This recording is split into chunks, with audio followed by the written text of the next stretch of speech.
So guys, our vlog for today is for Canon. Not Canon camera, but we have lenses for Canon, which is the 3 Sigmalens. And it's not only for all Canon also. So we have Sigmalens for the new M series of camera, which is M6, M50, and all M series of Canon.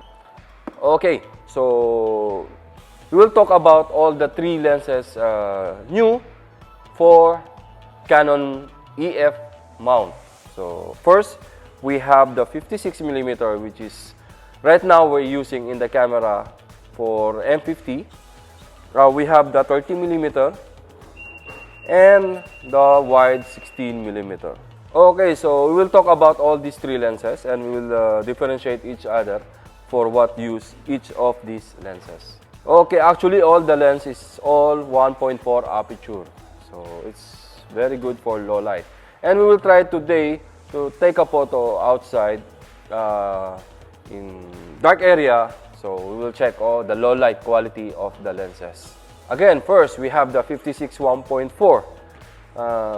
Yeah, we'll show in the box is 56 1.4 EF-M mount. So when you said EF-M mount, it's only for Canon M cameras. It's M50 again, M50, M6, Mark II, M5.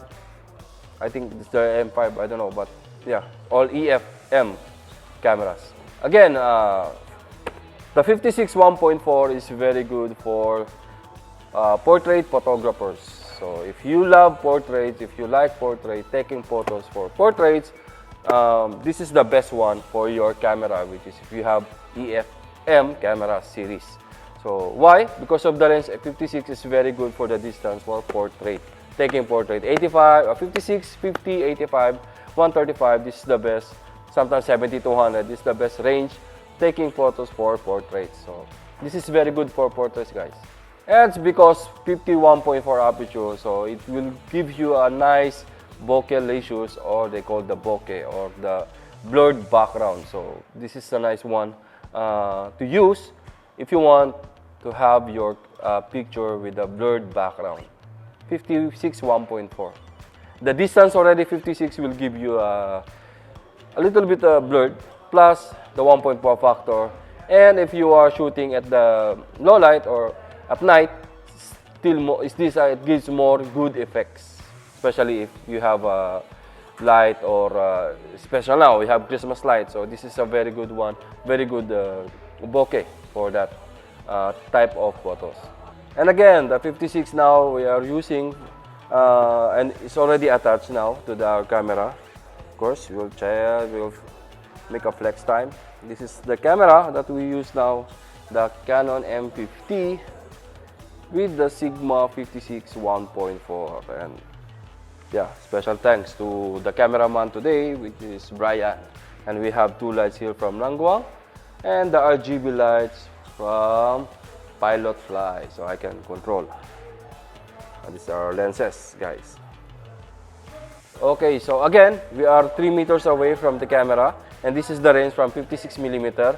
Now, we will try to swap and we will use the 30mm of the lens.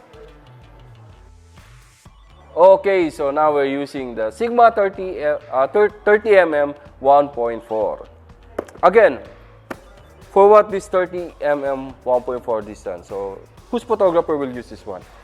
For my opinion, I think this is a very good range for if you want something prime lens. Again, this is all prime lens, guys. One numbers of lens is called prime lens. 56, 30, 35, 28, whatever single number is a prime lens. They call prime lens. Again, for me, 30mm f1.4 is a very good lens if you want to use for every day.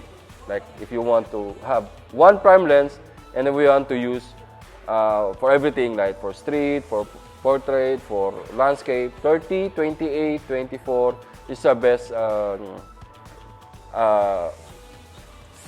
size of lens. I mean, not angle, it's a range of lens. So 30 is the best. Again, if you are a street shooter, if you want to bring one lens for every day of your camera, which is for EF-M, 30 is the best option. That's why you can use this one for everything types of photography, but not, of course, not the macro or telephoto, that one. But most of the time, if you want prime lens and good good to go lens, this is the best choice lens. And again, this is a 1.4 aperture, so again, this is very nice for low light. Okay, so now we're gonna switch the lens into 16mm. Okay, so now we switch to 16mm f1.4 aperture. So again, who's the one who will use the 16mm 1.4? Most of the time, 16mm they use for landscaping, video, especially if you are using any stabilizer. Okay, best example, if I have a crane to swivel, so it's very good, the 16mm plus the M series of your camera Canon. And again, it's very good lens for landscaping, especially if you shoot astrophotography. This is a very nice lens because it's, why? Because it's 1.4 aperture. Again, let's recap. So first we have the 56 1.4, because it's very good for portrait photography. Next we have the 30mm, which is attached now for the camera M50. So it's very good for everyday use. For street, it's also a very good one. And we have the 16mm, which is the widest for the series of the series. It's very good for landscape photography and for videos. This is a very nice one. Actually, these three you can use for video, but it depends on your, for example, if you want, depends on how you shoot. But most of the time, the 16 is very good for while you put in any stabilizer. So 16 is the best one. In my opinion, all three lenses are very good lenses. Why? First, the price. The price is very affordable. It's not pure. It will not broke your bank account. So it's very nice for pricing. And second, for quality of the lens, I love the contrast of the Sigma lenses. Size also is very good size. Weight, yes, it's not that light, but the build quality is very nice. So, okay, for me, if I will choose one of the lens, I think I will go for 30mm, because why? I love to shoot street photography and street portrait. So I love this range, the 30mm.